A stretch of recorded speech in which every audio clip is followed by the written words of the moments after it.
Hey everyone, welcome back to the 5th episode.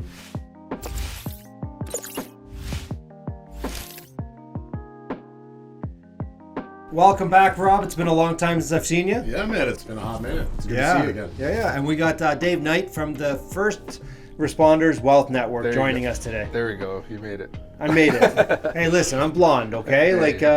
Hey, I just woke up from night, so I'm just happy to be here finally. There you go. Well, we're happy you showed up because it was a little touch and go there for a minute. Well, when you feel like you got hit by a truck, I mean, sometimes it takes a little while. He had to pop the cherries to get over here in time, and then he was a little late still. I wish, but I have my coffee and it's nice and hot, so it's all There you go. So, Dave, I know you run the podcast for the first responders, and like one of your missions is to help those on the front line become wealthy and get financial freedom. So let's talk about that. Like, tell us about that.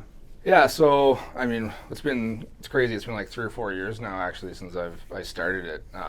But yeah, just helping share. Started off with just more of a passion and enjoyment of, I always loved podcasts. So the idea of not only sharing what I had known and learned, getting great people in front of me to learn from. So it's kind of like an educational / passion kind of project, and I still love it. But just trying to learn as I go and share the information, and then help people get educated about investing is the basis of it. All right. Well, so you've been doing it for what, 3-4 years now? Yeah, I think 2019 or? Yeah, that's 4 years. Yeah. Right at the tail end of 2019. All right. Yeah. So I guess what have been some of your biggest learning things from doing the podcast? And I think everything from getting the proper mic to getting how to record it to getting a VA so you're not the one doing everything.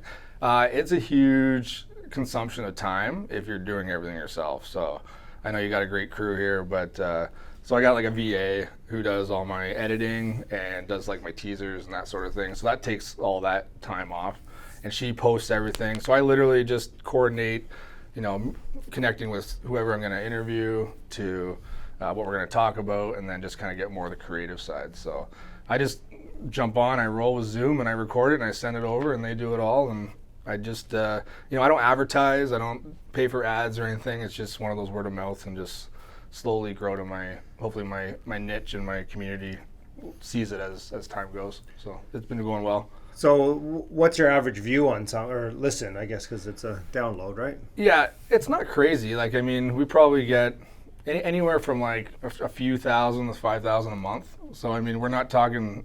I don't have Mark numbers here, but that's fair. not many do, right? But I'm also a very like small niche, right? Like I'm first responders, not just anyone. I mean, anyone can listen to it. It's probably the same style of content. We really try and narrow it down so people can relate to, like I just got here. I just got off a shift 7 this morning. I went home. I had a handful of hours of sleep, and then woke up and realized that we had this today. And then, but yeah, so it's just like people get the lifestyle that we got to deal with. So having that type of language and kind of relation that we can still kind of be on the same page, I think people relate to. So what was it that really got you to get that started, right? I mean, being a first responder, I mean, first of all, appreciate your service, thank you.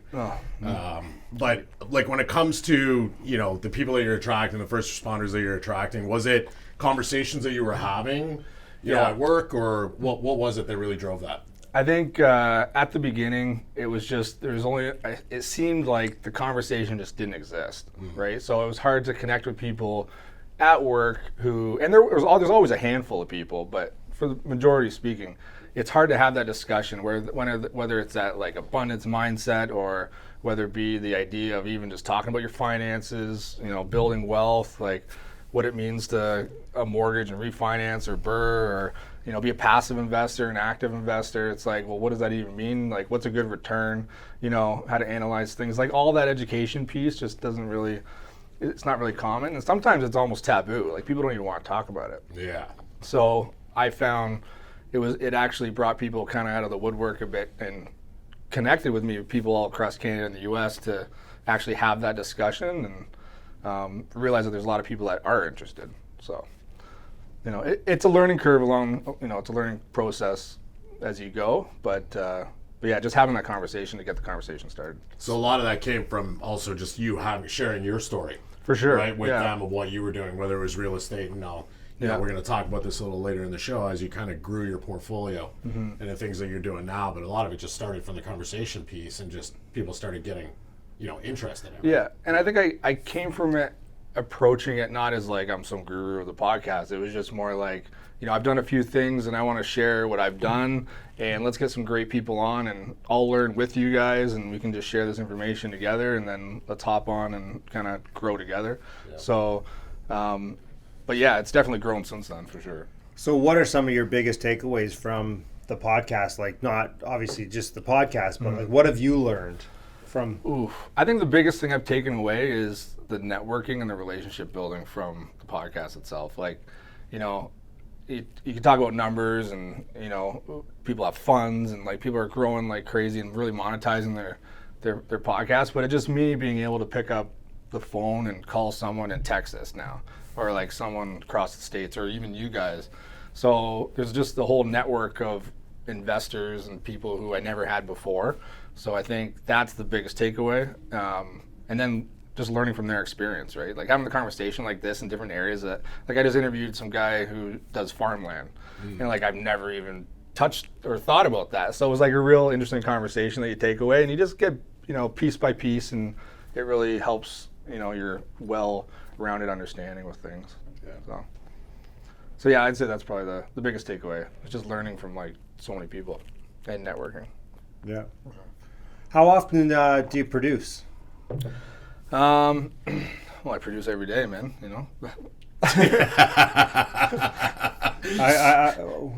I was gonna say I'd ask your fiance, but is she actually your fiance? I don't even know how that works. So we're still fiance. I haven't got married yet. Okay, so if he is fiance, okay. Yeah, I was gonna ask your fiance how you produce, but no. So we do the podcast like every 2 weeks or so. Once in a while, I tried the every week thing, but it became a lot, And I don't advertise either, so like I'm paying my VA, I'm paying all that stuff. So I felt 2 weeks was easy. I could get maybe 5 or 10 interviews and whatever, and kind of pile them up a bit and then get in a roll, so I don't have to worry about it as much. But usually we're about every other week. So yeah, that's awesome, man. It's a great platform that you're sharing with people and being able to provide the knowledge, because I think another thing that you're doing with it as well is you kind of developed a course as well, right? Yeah, so again, through the podcast and meeting people, I had a lot of great people come together and actually give their like lectures or coach in their areas of focus. So everything from like creative financing to accountants to wholesalers to investors to, like I said, accountants, mortgage brokers, and then I talked about what I have done, the BRRRR strategy and conversions, and so like I call it the boot camp. So it's real estate investing boot camp, and it's honestly it's something that I wish I had, and I really put my heart into it. And it's people who are just getting started or looking to scale, and it gives a real round, great like foundation to real estate investing. So yeah, you can go to 911wealthnetwork.com for that. Awesome. Yeah. So Dave, obviously you just got back from Arizona. Yep.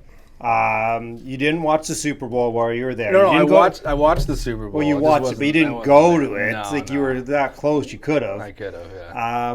You didn't go to the waste management. I know. Like all you did was go down there and fix up a crappy house. Into a nice house. It just worked on his wealth building. Yeah, man. So selfish. I know, but it was funny because I'm sitting there with Aaron, and we're sitting there, like we had the opportunity to actually go to a friend's place who was having like a little party. And we were so exhausted, and Aaron and I are like, I don't even really want to socialize with anyone. Like, I just want to put the feet up and watch this thing and maybe go to bed early. But we were, it was crazy. You had waste management, you had the Super Bowl, and then you had the Barrett-Jackson just like the week before, which was like the car show. Yeah. So it was, I don't know why they didn't stagger that a little bit more. Barrett-Jackson. Yeah? Oh, yeah. Yeah, I've never been, but I know. I've never been either. I've watched it on TV. It looks amazing, right? All the cars that go through. Is that an invite-only type event? No, you can get invited. Can you? I'll invite you for next year. We can go. I would love that. Yeah. You guys are both invited. Yeah. Well, we'll go to the waste management. Yeah, we'll go. Well, I'll go to different both. weeks, so man, that'd be amazing. We'll just spend a month down there and just live it up. I would love that. We'll golf every day. Are you sure your fiance will let you take the income away from that, or well, because let's there's always there's the occupancy and the vacancy, so we can just dive into the vacancy. It's baked portion. Because you guys bought a was it a teardown? It was pretty much a teardown. It was so it was an off-market deal. I'll just explain it a little bit more. So it's basically just south of Scottsdale, or south of Old Town, which is the popular spot to go.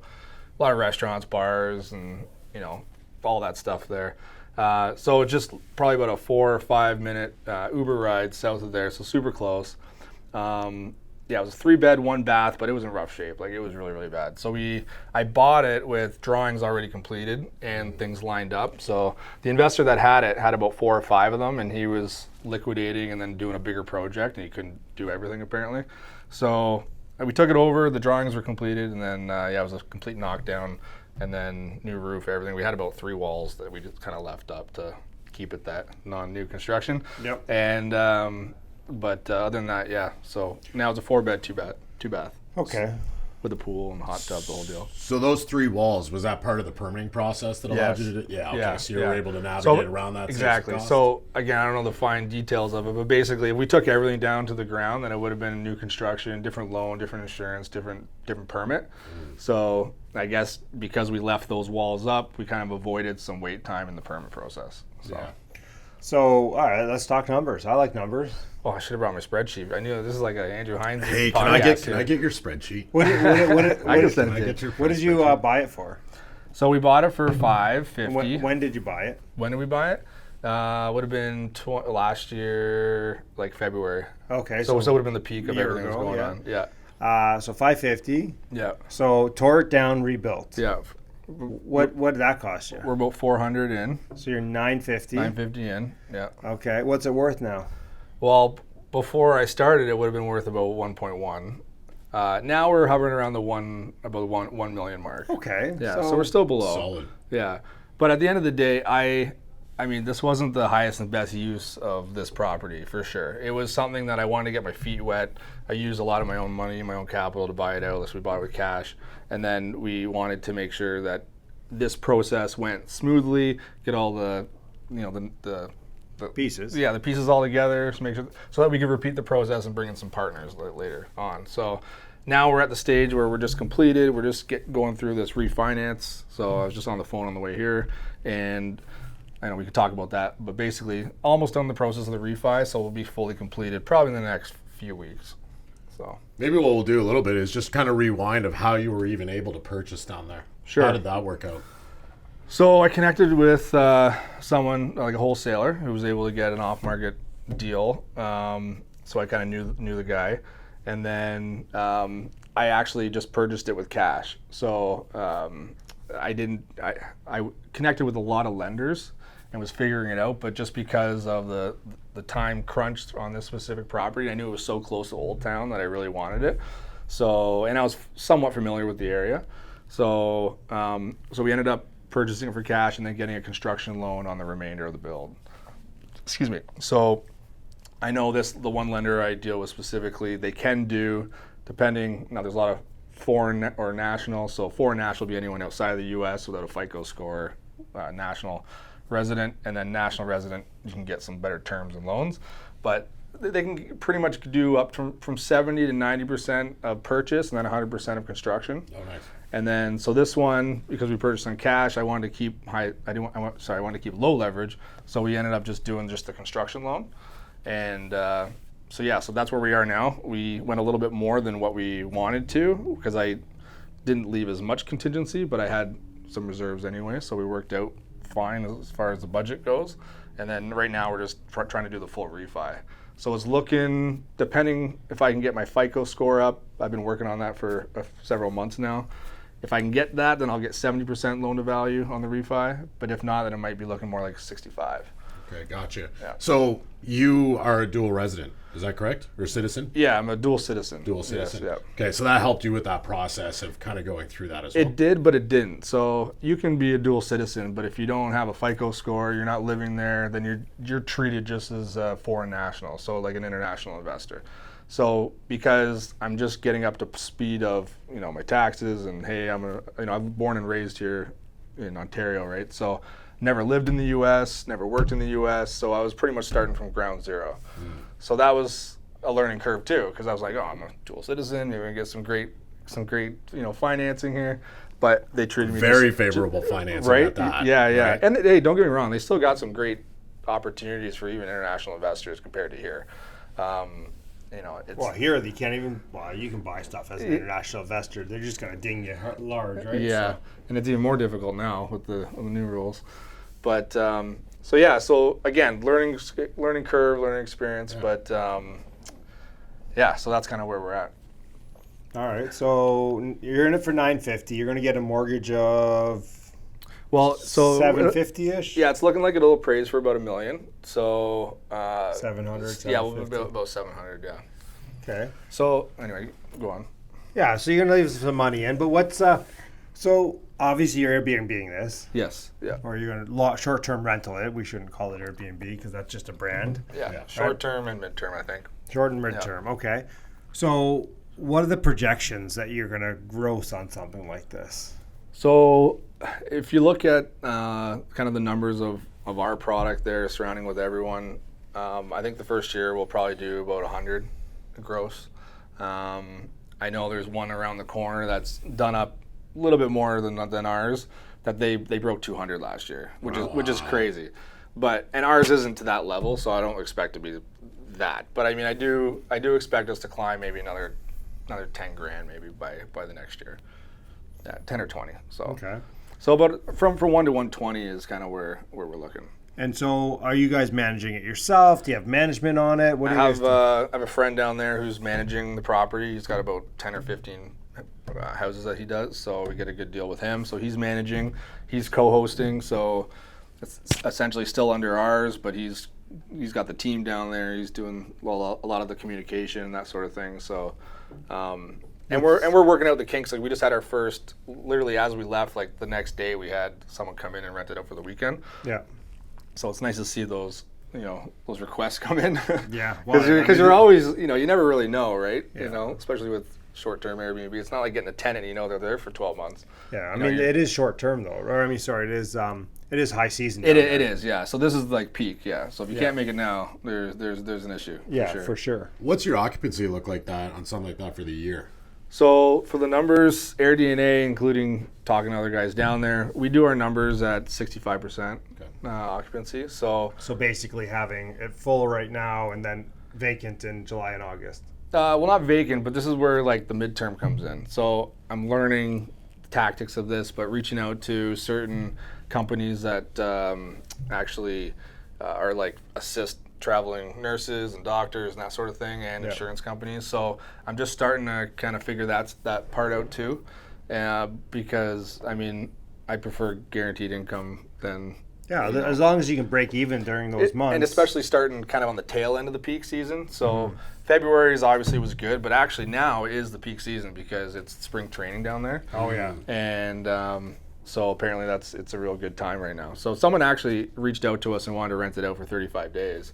But even our property manager is like, you could probably, he wanted at a bit of a discount, which was like $8,000 for the month. Yeah. But he's like, you can do better doing short term. So he's like, just let's stick to the game plan. So that strategy of, nurses, doctors, teachers, professors, whatever you want to call it, that's a strategy that even works here. Yeah. Too, right? I mean, that's a great strategy to get people in specialized positions coming in and out that will give you the occupancy within your place there. That's really neat. That area that you're in specifically is like what is it that drove you there versus anywhere else? Was there a specific reason why that area?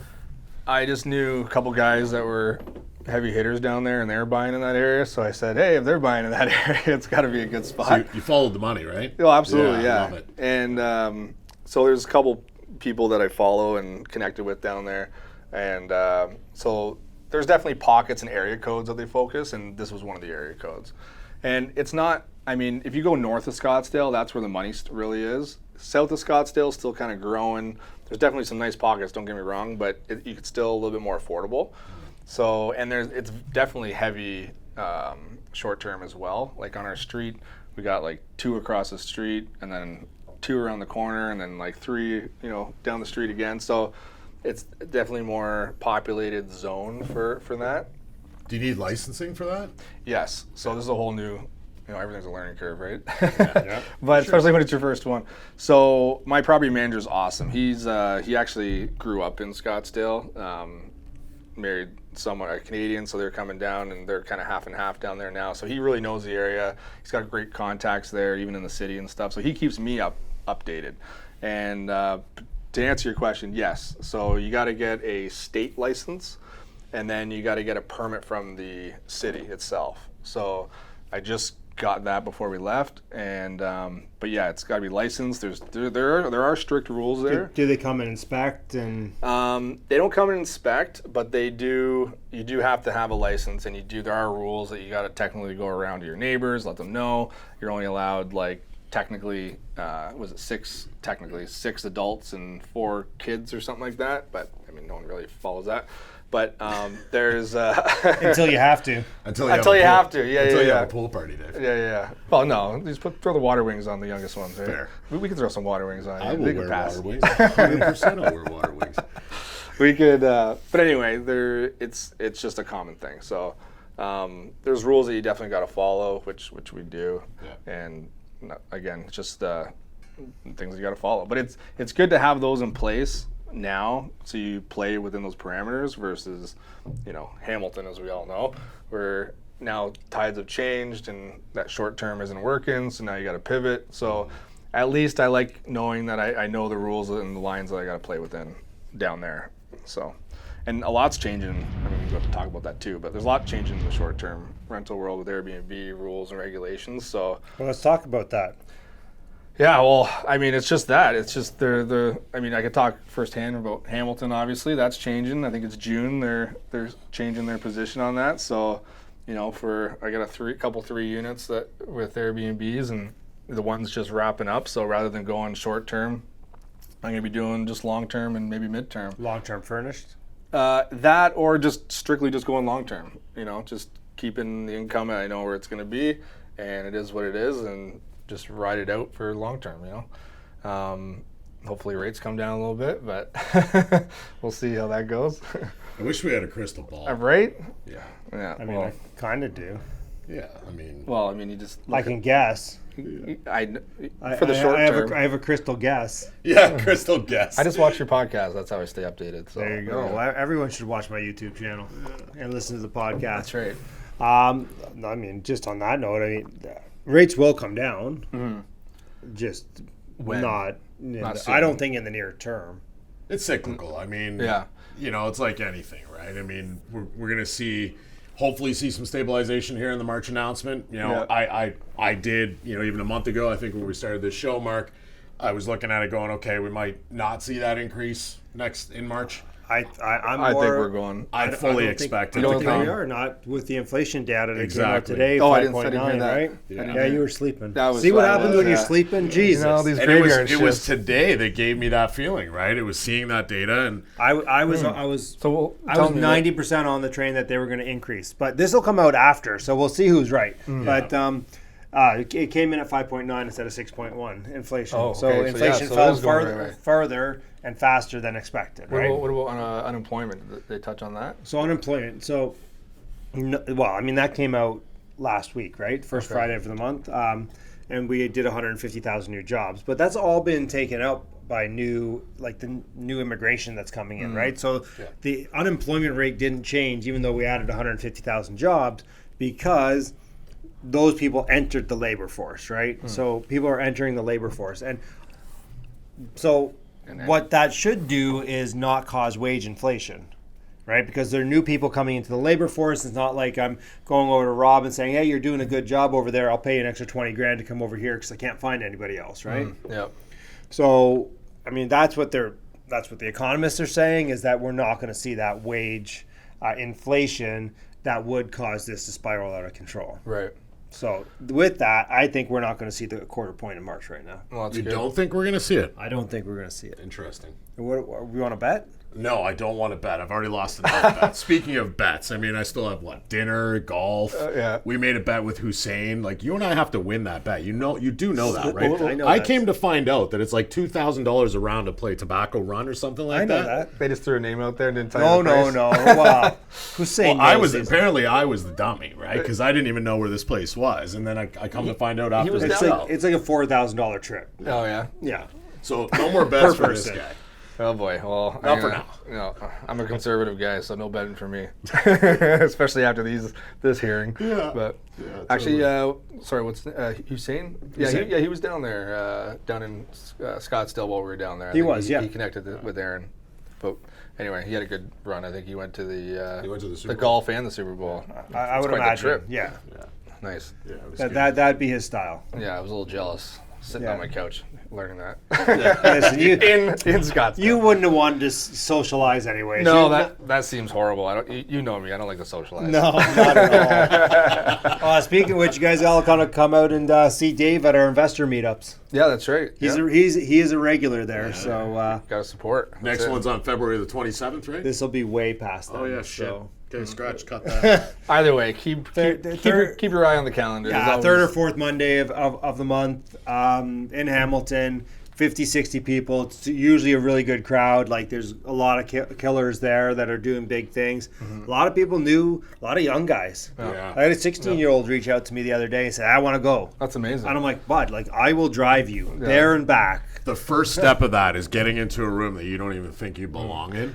And then you get into that room and people are like, hey, how's it Right, going? Like, right. what are you up? Man, and I mean, you look at the young guys or young girls that are showing up to these events, we flock to them. Yeah. Right? That's an opportunity to be like, oh my gosh, you're brand new at this. Let me share my journey. Yeah, and you're Let me interested, help like, you. yeah, You're yeah. interested. Like, we don't have enough of these people. Yeah. And I think one of the things with the investor meetup too that we're finding is that different calibers, like experience levels is what I mean by that, are starting to show up. People are becoming, and obviously, you know, the work that was done there at the bar as well. I mean, it's just really, really, looks really great. good event. Good, nice Speakeasy. job. The It's a speakeasy. speakeasy, not a bar. Yeah, okay.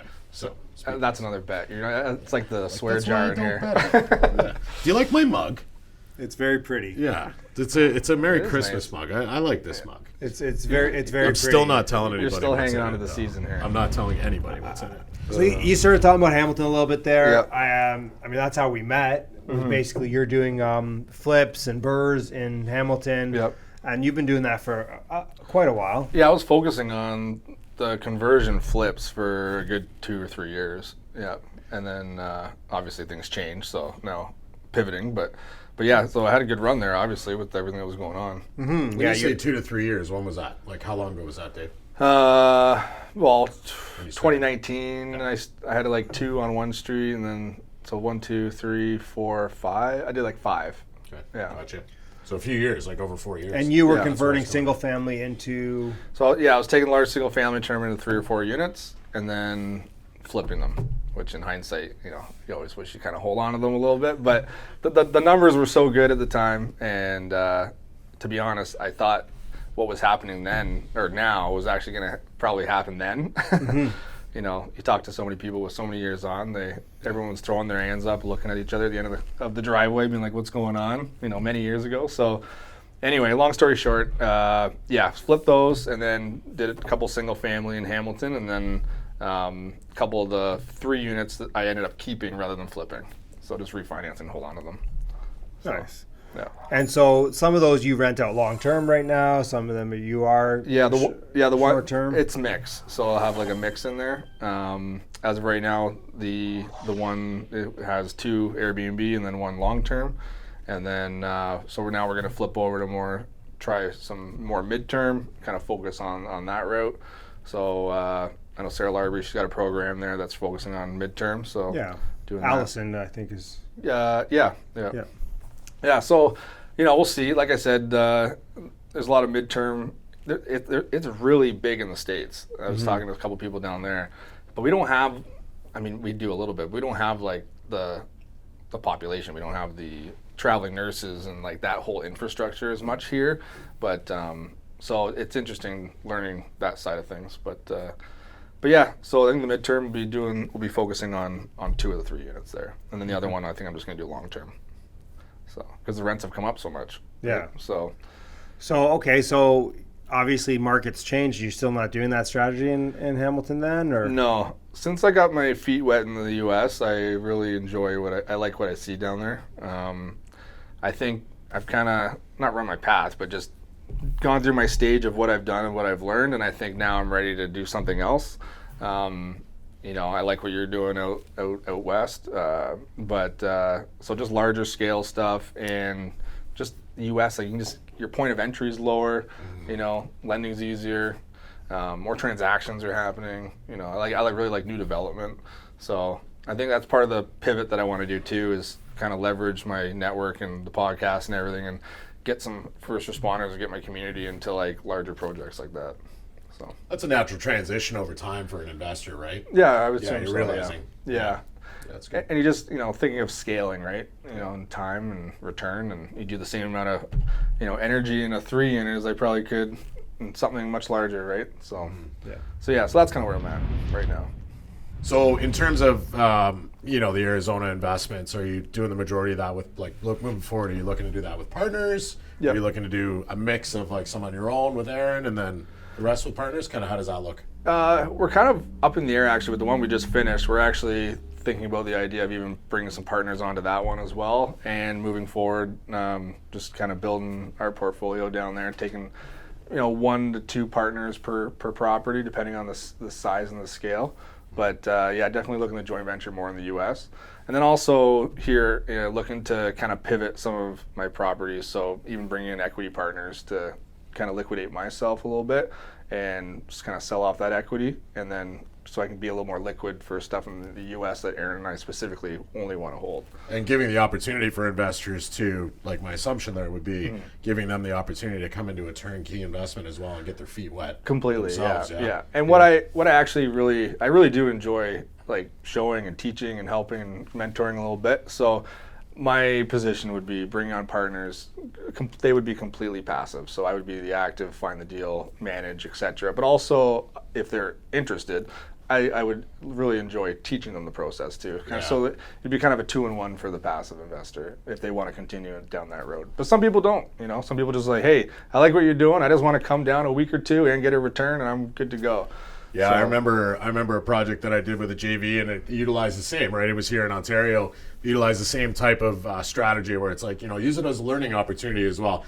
You get to the point where renovations started, you kind of get them through the process of the financing, etc. Yeah. Purchasing the property, financing it, getting the drawings in place, getting the crews set up, construction starts, and they're like, you know what, Rob, why don't you just take over? Right? And essentially, that's okay, right? A lot of people get to that point where they realize that they don't necessarily want to be the active partner. Yep. Right? They just want to get into real estate, get their feet wet, figure out how you're kind of doing it, and learn from somebody that really knows what they're doing. Yeah. Right? Yeah. So as a Canadian, if somebody was to come and invest with you in Arizona, is there anything that Canadians need to know that we would need to know to partner with you? For sure. I think number one is everyone is unique in their own situation. So whether it be how many properties you have, your financial situation, corporate structure or personal, that sort of thing. So everyone's individual, but figure out where you want to invest and how the partnership's going to look like. So for step 1, are they able to finance themselves? If we bring the opportunity to them, can we leverage their financing, whether as a Canadian, even down the States? So there's cross-border programs for major banks up here. TD, I know Royal has a good one that they can leverage, but they're capped out at 3 mortgages. So if you have more than 3 mortgages, then you can't opt into that program. So then there's other options that we have down in the States that we can leverage or kind of pivot into, and then we kind of have those conversations at that point. But yeah, so it depends on each individual person, but structure is very important, and then financing, and then again, where you're investing is obviously going to impact your decision. Cool. So, well, Dave, man, thanks for coming in. I thoroughly enjoyed it. I can't wait to go down and golf with you in Arizona next February down there for a month. Yeah. Why does it have to be so long? We could do it sooner than that. All right. What are you doing next week? Well, Maybe a little longer than next week. There you go. Rob, any last words before we cut out of here? Yeah, Dave, really appreciate you coming on, man. For any of our listeners, viewers, how would they get a hold of you? Yeah, so they can go to the website, 911wealthnetwork.com. They can connect with me there, boot camps on there, whatnot, or just go Dave at 911wealthnetwork.com. Awesome, man.